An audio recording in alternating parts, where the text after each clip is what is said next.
সচিবালয়ে মঙ্গলবার জাতীয় অর্থনৈতিক পরিষদের নির্বাহী কমিটির বৈঠক বসে। এতে সভাপতিত্ব করেন প্রধানমন্ত্রী ও একনেক চেয়ারপারসন তারেক রহমান।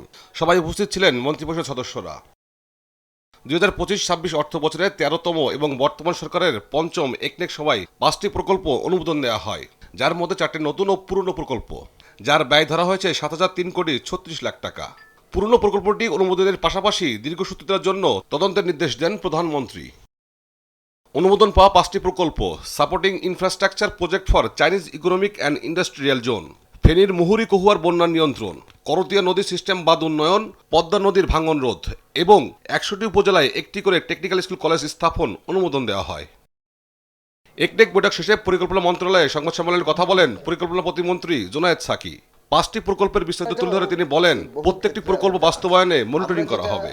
এখন চিন্তা করছি যে পরিকল্পনা মন্ত্রণালয় প্রত্যেকটি মন্ত্রণালয়ের সাথে আন্তঃমন্ত্রণালয় সভার উদ্যোগ নিয়েছে এবং এটা সরকারের পলিসির অংশ হিসেবে এটা নেওয়া হয়েছে।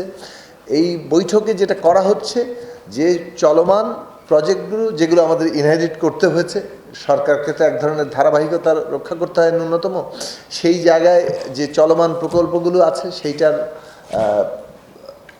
বিচার বিশ্লেষণ এবং নতুন প্রকল্পগুলোকে পুনঃসজ্জিত করা। প্রতিমন্ত্রী জানান, কি কারণে প্রকল্প বাস্তবায়ন দেরি হওয়ার পাশাপাশি বারবার বাজেট বাড়ানো হয় তা খুঁজে জড়িতদের বিরুদ্ধে শাস্তি দেওয়ার নির্দেশ দেন প্রধানমন্ত্রী।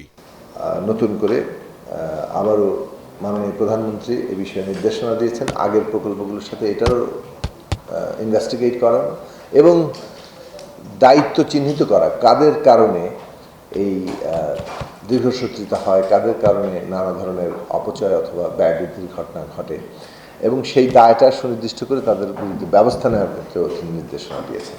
অতীতে প্রকল্পের নামে সীমাহীন লুটপাট ও অপচয় হয়েছে উল্লেখ করে পরিকল্পনা প্রতিমন্ত্রী বলেন, আন্তঃমন্ত্রণালয় বৈঠকের মাধ্যমে এবারের প্রকল্প গ্রহণ করা হচ্ছে। একটু লম্বা ব্রিফিং হলো, আশা করি তৌফিক মাহমুদ মুন্না, দেশ টিভি, ঢাকা।